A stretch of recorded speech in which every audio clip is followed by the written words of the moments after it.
When I was but an edgy teen boy, I loved zombies. I loved zombie movies, I loved zombie television shows, but most of all, I loved zombie video games. But being a teenager also meant that I couldn't fully indulge in my video game cravings, and the one franchise that got away? Resident Evil. Hey everyone, Kane from Vivid Shim here, and in the year of our Lord 2020, I'm an adult whose responsibility with their money is questionable. So what better time to fully sink our teeth into the Resident Evil franchise than right now? That's right, over the next 6 weeks we are looking at 12, that's right, 12 Resident Evil titles in mostly chronological order. It's gonna be a wild ride. Join me over the next 6 weeks as we transcend genre, we travel in time, we transcend control schemes. It's gonna be absolutely mental. And what better way to start than with a prequel? Well, let's look and see as I ask Resident Evil 0, how bad can it be?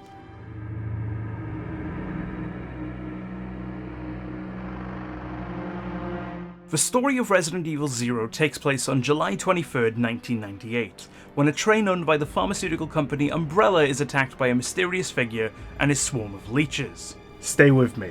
2 hours after this attack, Bravo team of the Raccoon City Police Department's Special Tactics and Rescue Service, or STARS, are sent to investigate the ongoing cannibal murders in the Arklay Mountains outside of Raccoon City. On their way there, the Bravo team helicopter crashes in the forest, and you are introduced to your main protagonist for this adventure, Rebecca Chambers. Rebecca, who serves as Bravo team's medic, goes searching the local area and finds the attacked train, getting on board to find that all the passengers were now zombies. Continuing to search the train, she then comes across Billy Cohen, the super buff former lieutenant who is set to be executed for the murder of 23 people. This is actually the only Resident Evil game which Billy shows up in, and I find that to be quite a big shame because I really liked him as a character and would love it for him to return at some point. What I'm saying is that Billy deserved better. Unlike other games in the series, RE0 actually lets you control both of these characters on the fly, swapping between them with an AI controlling your partner if you're a team, or keeping them stationary if they're in solo mode. While some later games in the series would pair you with an AI partner and even let you play them as a multiplayer experience, the way RE0 implements this is really unique and actually hasn't been done since. We will get back into this during the gameplay segment, but for now we'll discuss what this does for the game narratively.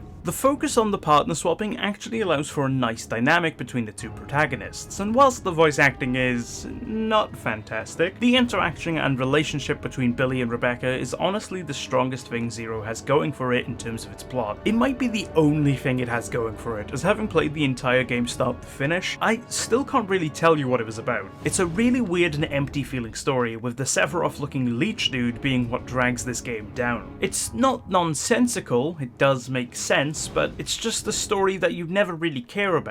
It's practically detached from the two protagonists, making RE0 a really weak narrative experience.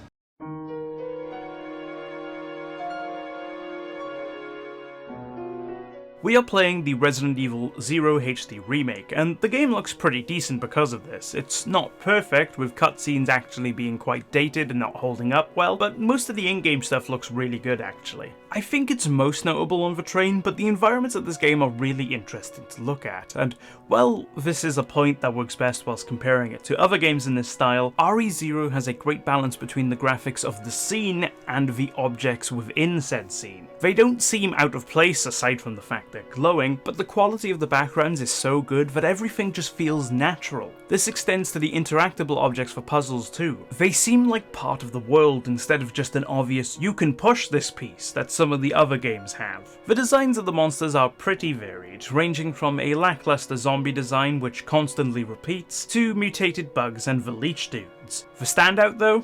100% for Proto-Tyrant. A boss enemy in this game, the Proto-Tyrant, if you couldn't guess, is the Prototype Tyrant, and honestly, he's really creepy. The way he jitters about, shaking as if something went wrong, is deeply disturbing. I loved it. Audio-wise, I think this game is mostly underwhelming, but I really like its save room theme. Now, I love the save room theme in Resident Evil in general, but RE0's might be my favourite.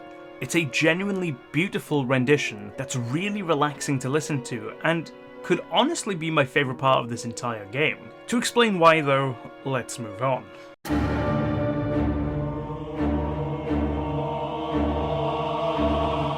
I wasn't sold on Resident Evil 0 in terms of how it actually plays. First things first, we played on the alternate controls, because to be perfectly honest, I hate the way the original controls play. They have not aged well, and whilst I know people love the classic style and hold nostalgia for it, tank controls never feel good. They're clunky, and there's a reason they were all but filtered out. It's because they suck for everything other than, you guessed it, a tank. I'll go into it a little bit more in RE1 and a lot more in Code Veronica, so make sure you subscribe for those videos, but all you need to know for this video is that the game gave me an option to play with the alternate controls, so I did. Another thing that I wasn't sold on was the swapping between characters. While I didn't hate it and thought it was a fantastic idea and concept, it didn't quite hit the ground running for me. The use of two characters themselves were fine, it's how it impacted the game that really detracted from the experience. If one of the characters die, it's a game over, and the AI, whilst a nice companion to have, well, they kinda suck and often get themselves into situations where they're overwhelmed and killed. You also can't just enter another room to teleport them out of that mess, because, well, they stick there and they start fighting and they end up dying. The key factor for my frustration with the dual protagonists, though, is that Resident Evil 0 doesn't have item boxes. Now, that might sound like a weird complaint at first, and admittedly, it in itself isn't really a problem, until you realise you now need to manage not one, but two inventories simultaneously, with not enough space to fit everything.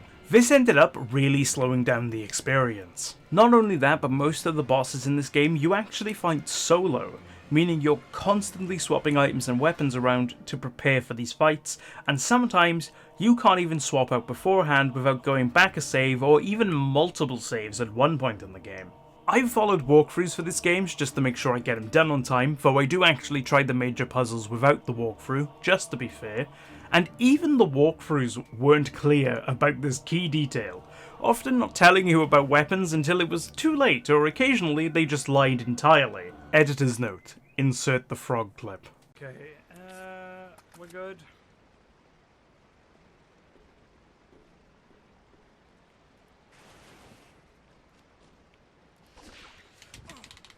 Again!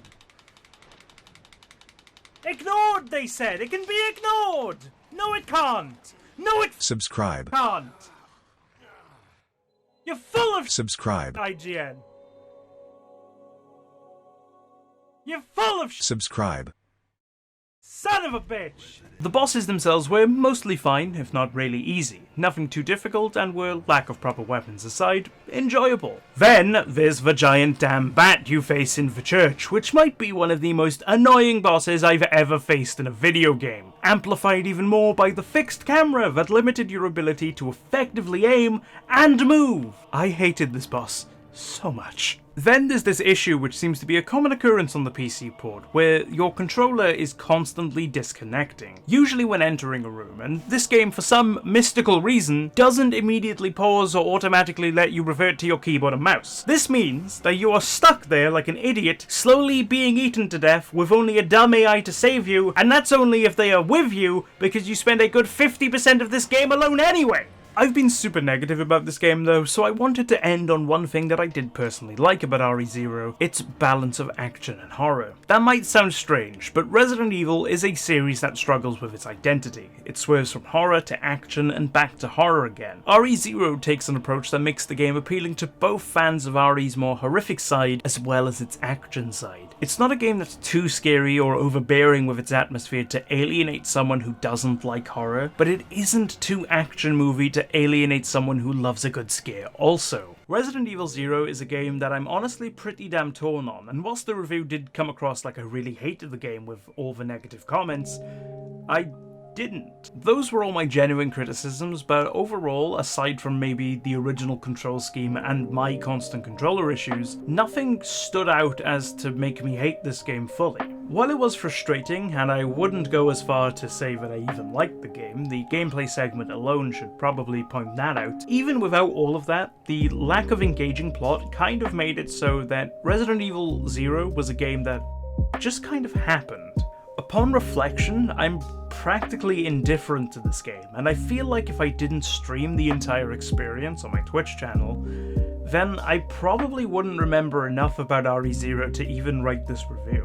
It was just frustrating yet forgettable at the same time. For more Vivid Chim content, why not hit that subscribe button and the little bell to be notified this Friday when the original Resident Evil review comes out. Will it surpass my opinion of Zero? Well, you'll just have to watch and see. If you want more of my opinions on RE0 though, why not head over to the Vivid Chim Patreon? We actually have, for as little as $1 a month, the How Bad Can It Be Extended podcast. It's where I sit down for 30 minutes to an hour and I discuss all of the things that I couldn't really talk about in this video. I've been Kane from Vivid Chim, and I'll see you all soon.